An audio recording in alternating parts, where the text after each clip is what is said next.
মেদিনীপুর পৌরসভার অন্তর্গত 14 নম্বর ওয়ার্ডের দাড়িবাঁধ এলাকার 100 ফুট উচ্চতায় উত্তোলিত ভারতের জাতীয় পতাকার অবমাননার অভিযোগকে কেন্দ্র করে উত্তেজনা ছড়ালো। এই ঘটনার প্রতিবাদে দাড়িবাঁধ এলাকায় বিক্ষোভ কর্মসূচি পালন করল ভারতীয় জনতা পার্টি। বিজেপির অভিযোগ, ভারতের জাতীয় পতাকা আমাদের গর্ব এবং আত্মসম্মানের প্রতীক, অথচ মেদিনীপুর শহরের অন্যতম গুরুত্বপূর্ণ স্থানে উত্তোলিত 100 ফুট উচ্চতার জাতীয় পতাকাটি ছেঁড়া এবং জরাজীর্ণ অবস্থায় উঠতে দেখা যাচ্ছে, যা সরাসরি জাতীয় পতাকার অবমাননার শামিল। বিজেপির দাবি, এই পতাকায় নিয়মিত রক্ষণাবেক্ষণের কোনো উদ্যোগ নেওয়া হয় না।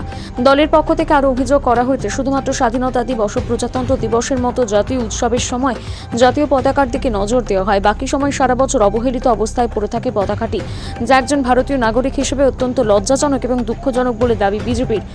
এই পরিস্থিতি অবিলম্বে পরিবর্তন চেয়ে জাতীয় পতাকার নিয়মিত রক্ষণাবেক্ষণের দাবি তোলা হয় বিক্ষোভ থেকে।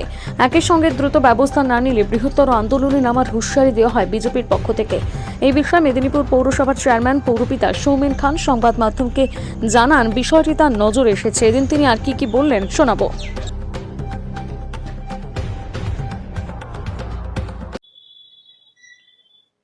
জাতীয় পতাকা ওখানে আমাদের 14 নম্বর ওয়ার্ডের সম্মানীয় কাউন্সিলর বিশ্বেশ্বর নায়ক ওটা করেছিলেন। তো এটা যদি এরকম হয়ে থাকে তাহলে আমরা এক্ষুনি তার উপযুক্ত ব্যবস্থা নিয়ে, যাতে ছেঁড়া পতাকা না থাকে, আমরা সেটা উপযুক্ত ব্যবস্থা নিচ্ছি এবং এক্ষুনি সেটা নামিয়ে নতুন পতাকা তুলে দেওয়ার ব্যবস্থা করব।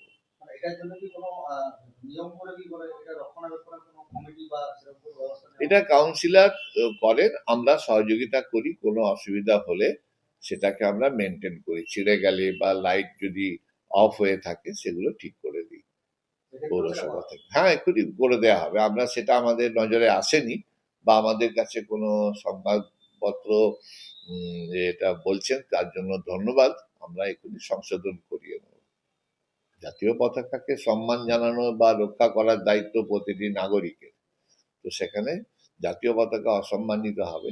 আমরা তো আর বিজেপি নই যে আমাদের মনীষীদের অসম্মান করা, জাতীয় পতাকাকে, যা বন্দে মাতরম ধ্বনি যে সৃষ্টিকর্তা তাকে অসম্মান করা, বিদ্যাসাগরের মূর্তি ভাঙা, বঙ্কিমচন্দ্রকে অসম্মান করা, রবীন্দ্রনাথ ঠাকুরকে অসম্মান করা, ওটা ওদেরই কাজ, আমাদের কাজ নয়। আমরা সব সময় সম্মান দিয়ে যে স্বাধীনতা আন্দোলনে জাতীয় পতাকাকে রক্ষা করার দায়িত্ব প্রতিটি ভারতীয় নাগরিক। আপনারাও দেখেছেন, এই ফ্ল্যাগ আমাদের গর্ব। আমাদের মেদিনীপুর বাসী হিসেবে আমরা গর্ব অনুভব করি, 14 নম্বর ওয়ার্ড বাসী হিসেবে আমরা গর্ব অনুভব করি। কিন্তু তার সঙ্গে সঙ্গে আমরা মর্মাহত, এই ফ্ল্যাগ মেনটেনেন্স হয় না। 26শে জানুয়ারি পতাকা উত্তোলন হয়, 15ই আগস্ট পতাকা উত্তোলন হয়, কিন্তু মাঝখানে যে গ্যাপ আমরা বারবার দেখেছি। এই পতাকা কখনো ছিঁড়ে গেছে, কখনো ফেড করে গেছে রং, কখনো অর্ধেকটা কেটে পড়ে গেছে, ঝড় জঞ্জালা আছে।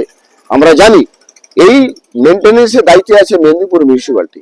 আমরা মেদিনীপুর মিউনিসিপ্যালিটিকে আপনার মাধ্যমে জানাচ্ছি যে এই ফ্ল্যাগটি আপনারা মেনটেন করুন। শুধু 26শে জানুয়ারি এবং 15ই আগস্ট দায়িত্ব পালন করলেই চলবে না। যদি না পারেন, এই পতাকার জন্য একটা কমিটি গঠন করুন, তাতে সর্বদলীয় ব্যক্তিত্ব থাকবে এই ওয়ার্ডের, এবং আপনি মেদিনীপুরের লোকও রাখতে পারেন, বিশিষ্ট ব্যক্তিরা থাকবে, তারা এই ফ্ল্যাগটি মেনটেনেন্স করবে। এই মেনটেনেন্স না হলে আমরা বারবার এই বিক্ষোভ দেখাবো। যদি আপনাদের সামর্থ্য না কুলায় এই ফ্ল্যাগটি মেনটেনেন্স করার জন্য, এই ছেঁড়া ফ্ল্যাগ না উঠিয়ে অন্ততপক্ষে নামিয়ে জায়গাটা ফাঁকা থাক, আবার 26 তারিখে উঠে উঠবে। যদি না হয় 48 ঘন্টার মধ্যে, তাহলে আমরা ভারতীয় জনতা পার্টির নেতৃত্বে আমাদের উপস্থিত আছেন আমাদের বিথিকাদি সভানেত্রী, মেদিনীপুর মন্ডল 2 এর ভাইস প্রেসিডেন্ট অরুণ সাউ, এবং বুথের এখানের ওয়ার্ডের শক্তি কেন্দ্রের প্রমুখরা, বুথের সভাপতিরা, এখানে আমাদের কর্মীরা, আমরা সবাই মিলে চেয়ারম্যানের কাছে গিয়ে বলবো এটার একটা বিহিত করুন, তাহলে কিন্তু আমরা আগামী দিনে বৃহত্তর আন্দোলন যেতে বাধ্য হব। আপনার নাম? সোমনাথ সিনহা।